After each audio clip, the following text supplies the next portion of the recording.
JW turn G back again, you know. Hey, my subscriber number slowly going up. You know, I fuck with that. The likes, the views, the comments, all that. All that. That shit just makes me want to keep making videos and better videos to actually, you know, entertain and give y'all some shit to think about, to know. It's really about, on the cool, when I first made this shit, I was just talking shit. I ain't even gonna cap. I was just talking shit about the religion because it took so much of my life that I was like, man, fuck this shit, I'm gonna get them, right? So that's how I started, right? But then, like, as I started going and making the videos and, you know, reading the comments, whatever, it kind of turned into more of the same. I'm still talking my shit, right? But I like showing the manipulation, the mind control, the brainwashing, like what they do. And it motivates me to always look into myself, to always be strong inside me. And I want y'all motherfuckers to know that too. You never have to go outside of yourself for anything, right? So that's the main thing. So I'm fucking with it. We rolling now. Also, anything helps. So I got it's Chime. It was Venmo before, now it's Chime. I just updated it. I made a little post about it. Anything and everything helps, you know? So I fuck with y'all. I appreciate y'all. This shit funny right here. I did not know that today was Father's Day. Absolutely right, because I never celebrated holidays and shit. So like they be trying to appeal to the public, you feel me? And they be putting shit like this on the cover. And that's funny to me. But we finna do this shit right here. Will we ever feel safe and secure? Oh, what is this? It's like a couple. High moral standards are needed for true peace and security. Getting to the root of our problems. The stories of Ricardo and Andre. What the fuck? Let's do this. Under God's kingdom, peace will abound. Because obviously, this motherfucking world don't got it. Okay, so look, this picture's supposed to be like paradise, right? So this is what the world is gonna look like after Armageddon, after Jehovah battles, you know, and the war on earth breaks out, and Jehovah's Witnesses are left, and everybody's resurrected. This is how they gonna be. This is how the earth is gonna be. It's a fantasy, you know what I mean? It'd be nice. Shit, what they got? Some motherfucking raspberries in that bitch. Okay, see you big dog with the cabbage back here, yeah.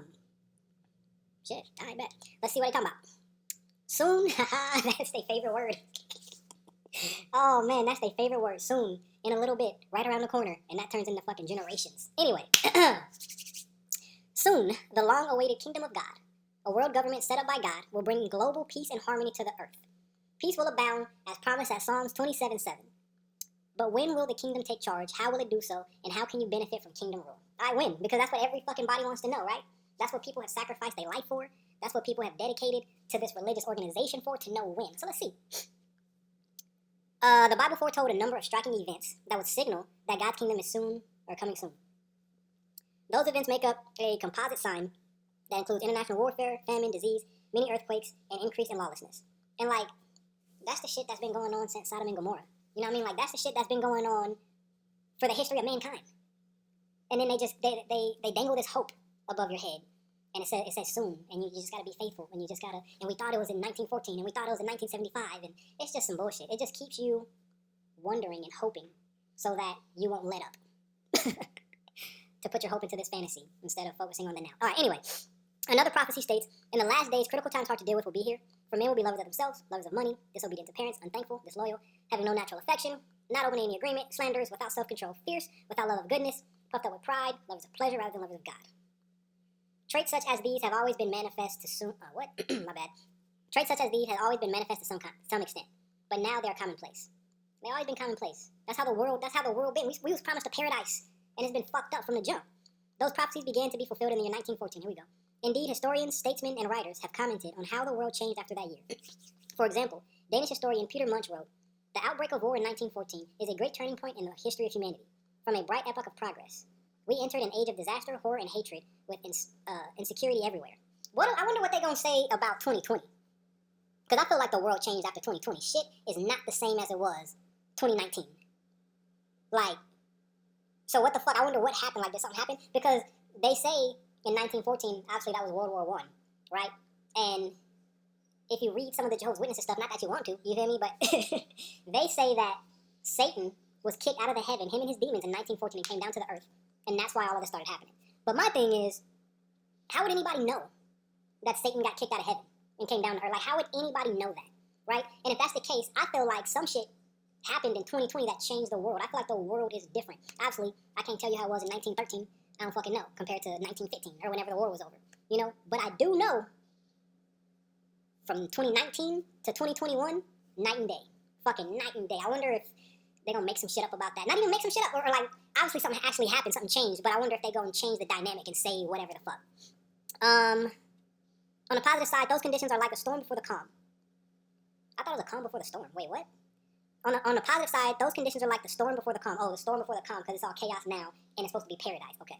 They show that kingdom rule over all earth is near. Man, how? Nigga, okay. In fact, Jesus included this positive element in his sign of the end. The good news of the kingdom will be preached in all inhabited earth, for a witness to all nations, and then the end will come. Man, how long have they been saying that? That good news is the central theme of the message of Jehovah's Witnesses. Indeed, their leading journal is entitled The Watchtower Announcing Jehovah's Kingdom. How long has it been called that, man? What? This ain't no update. It regularly discusses the wonderful things that God's kingdom will do for mankind and the earth. How will God's kingdom take control? The answer involves these 4 important facts. And look, they got it italicized, right, to add emphasis. It says the kingdom will not operate through or be represented by the political leaders of the present world. It's supposed to be run by God. God is okay. The world's political leaders, in an attempt to cling to power, will foolishly defy rule by God's kingdom. Okay? God's kingdom will need to destroy the political kingdoms that want to continue dominating mankind. This final global conflict is called Armageddon. Let's just see. See, they got the fireballs coming from the sky. What the fuck? Oh, man. They got to keep that fear. You got to keep fear in people to control them. All who willingly submit to God's kingdom will be preserved through Armageddon into a peaceful new world. Yep, because God's kingdom is going to send them fireballs down on the earth. The Jehovah's Witnesses are going to be hiding out, so they're going to be protected. And, yeah, then you're going to have a peaceful new world. They will make up what the Bible calls a great crowd, likely numbering into the millions. Okay? How will the kingdom rule? When Jesus was on earth, he gave us a preview of what he will do as king of God's kingdom.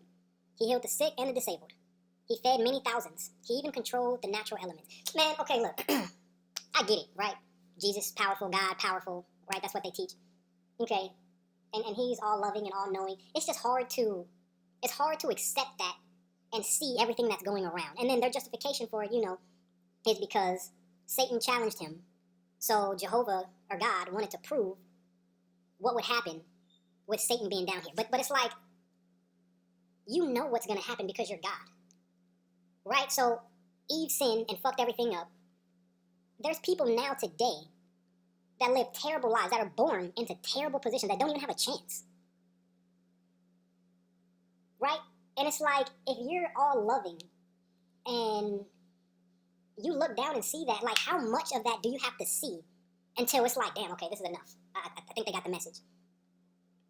Like, it's been decades, generations, hundreds of thousands of years of people killing each other, of people just being enslaved, people being beat, fucking concentration camps, like terrible shit. And it just goes on and on and on and on. And how do you just look down and see that, like, yeah, all of these promises are cool, but niggas is living right now. Right?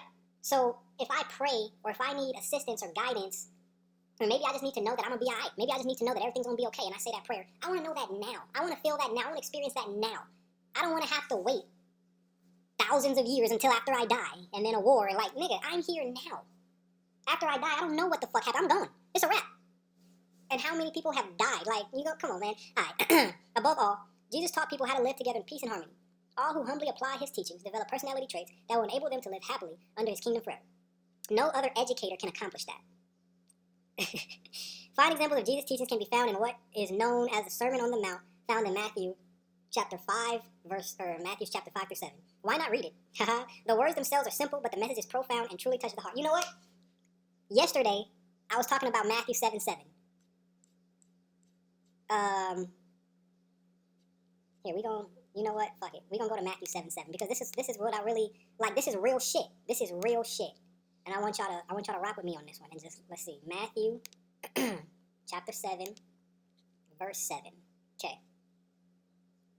Says, keep on asking and it will be given you. Keep on seeking and you will find. Keep on knocking and it will be open to you. For everyone asking receives, everyone seeking finds, and to everyone knocking it will be opened. Indeed, which of you, if his son asks for bread, will hand him a stone? Or if he asks for a fish, he will not hand him a serpent, will he? Therefore, if you, although being wicked, know how to give good gifts to your children, how much more so will your Father who is in the heavens give good things to those asking him? Okay. And this scripture, it sounds great, right? It sounds great. Keep on asking, it'll be given you. Keep on seeking, keep on knocking, it'll be open. Everyone asking receives, everyone seeking finds. Like, come on, man. Like, all I gotta do is pray and ask and believe it, and okay. You know how many years I have done that? How many years I've said this prayer? Like, I have a journal because I really wanted to believe. I really wanted to believe this to be true because it's like the concept of it. If it says like if you do something on your own, you know, but if you ask and you go with God, everything's gonna be alright. Everything's gonna be cool. Everything's gonna be alright. So I'm like, damn, right? Like, I want everything to be alright. I want my life to be good. I want to, you know, just be able to live and be happy and to put faith in God and to seek and to find and to ask and all that. But it's not true. And you know, the way I see it, like, shout out to anybody that's prayed to God and he's answered their prayer. That's great. More power to you. But I think all of this is just some bullshit because it's people. If it's God, it has to be held to a higher standard than anything because it's God. So there shouldn't be stipulations and shit, right? One person shouldn't pray and get their prayer answered and somebody else has to wait. Or they don't get their prayer answered. Like, I don't understand that. And that's what be fucking me up about this whole shit. And so I just feel like people say this, right? They'll say this, and then they'll just convince themselves that something has happened. They'll just convince themselves that they feel better, or that their situation is better. And I guess if it makes them feel better, then cool, that's the point. But that's not God. That's not what they're teaching. They're teaching that you're praying to a God in the sky, and he's listening to you, and he either chooses to answer or not. And that is just not true. Now, whether that makes you feel good, so you inside feel like, man, you know what? Keep on asking, it'll be given to you. Okay, well, I know God got me, so I feel good now. Cool, but you're doing that to yourself. You're making yourself better. So in that sense, who's God? You know what I mean? And that's where I be getting, that's what I want to know. Because, like I said, if it's God, and the way that they preach it is in black and white and everybody else, then it would have to be true, or it would have to be false. Right? It can't be both. So what the fuck is it then, yo? Let me see if I can find that article. Shit. Okay. I don't know where it went, so fuck with your boy. JW turn G, tell me what, oh, here we go. Should I finish it? Damn, my bad. I just be fucking up. That's funny as fuck. Alright, look, I'm gonna finish it. I'm gonna just read the rest of it. Okay. Lamborghini Mercy. Yo, shit, she's so thirsty. I'm in that too. Okay. A preview of the real life. Did I read that? I read all that, right? Maybe not. I don't know. I don't fucking know. Oh, no, I was right here. Yeah. Okay. How can you benefit from the kingdom rule? The first step to becoming a subject of God's kingdom is education. Indeed, Jesus said in prayer to God, this means everlasting life. They're coming to know you, the only true God, and the one whom you sent, Jesus Christ. When people come to know Jehovah God as a person, they benefit in many ways. And see, I think you got to know God as yourself. As yourself, as the person you are. Because looking for all these external signs and shit just leaves you hopeless. You're constantly hoping in something that will never happen. But until you say, okay, you know what? I said this prayer, whatever. I'm going to go do this. I'm going to look for this. I'm going to act this way, right? Then you're making shit happen for yourself. Consider just two. First, they develop strong faith in him. That faith, which is based on evidence, convinces them that God's kingdom is a reality and that its rule is near. And so that's my thing right there. And Hebrews 11:1 is a definition of faith, right? But faith is the assured expectation of what is hoped for, the evident demonstration of realities that are not seen. Okay. The difference in faith and hope is evidence. It is, and it says it, based on evidence. Okay? So if I say that prayer at Matthew 7:7, I need evidence, and it says it. So give me evidence. And if you're God, why would you not give me evidence? It's not hard. Like, you're God. You can do any and everything. You already know the shit before the shit happens. And it says it right there. Give me evidence, right? Don't let me just hope. Right? Hope is just, you say that prayer, and you're just like, man, something's going to happen. Something's going to happen. I'm going to have an answer. God's going to answer my prayer. But it never does. Evidence is concrete and solid. Right? Like, that's what it says. It says it in black and white. And then I always be like, well, maybe I'm thinking too much about it. Maybe I'm taking it too serious. But it's God. You can't get more serious than that. And this is in black and white. These are people's lives. People are basing their lives on this. So yes, it is serious. Second, they grow in love for God and for neighbor. Love for God impels them to obey him with a willing heart. Love for neighbor moves them to apply Jesus' words that are often called the golden rule. It states, just as you want men to do to you, do the same to them. And see, that's not anything external. That's you. You decide to do that. Nothing external is happening from that. Like a loving father, man, our Creator wants the very best for us. I need evidence, bro. I need evidence of that. Is that too much to ask? I don't think it is. I think that's reasonable as fuck. Like a loving father, our Creator wants the very best for us. evidence. Show me that. Show me that. I would love to see that. That's what Matthew 7 said. That's the whole scripture. That's what it says. Knock and it'll be open. Seek and you'll receive. I'm seeking. I would love to know. I would love to know. I spent years of my life seeking, and then it just got to a point where I was like, fuck it. It got to a point where I was like, fuck it. I think Albert Einstein said insanity is doing the same thing, but hoping for a different result. And that's how I felt. I felt insane. I felt stupid. Because day after day, and them days turn into weeks, weeks turn into months, months turn into years, years turn into decades. Next thing I know, 20, 30 years went by. And there was a point when I was like, I'm going to figure this shit out. But I didn't. So I just said, fuck it. But I mean, if you're God, show me evidence. Like, show me something. Right? And this is my thing, too. When it comes to God and answering prayers and stuff like that, right? Because people be like, well, you know, you just weren't looking in the right place, and he might have answered it, and you just didn't know, and blah, blah, blah. And it's like, that don't even fucking make sense. Because if you're God, and you created everything, you know I don't learn the same way that Bob learns. So the way you would answer Bob's prayers might not be the same way you answer my prayers. Right? So if it's my specific personal prayer, I would get an answer that I knew was the answer. I wouldn't have to guess. I wouldn't have to think. I wouldn't have to... God would send me evidence. That's all I was asking for. That's all I was asking for. And from God, I don't think that's a lot. I don't think that's a lot to ask for. And the way that they paint him, it sounds like it's something that he would want to do. Right? Like, do you not want me to have faith? Like, I need evidence for the faith. Alright. Damn. Yeah. He wants us to experience what the Bible calls the real life. My nigga didn't give it to us. Fuck, man. Life today is not the real life. For millions, it is a little more than existence. And it is perilous at that.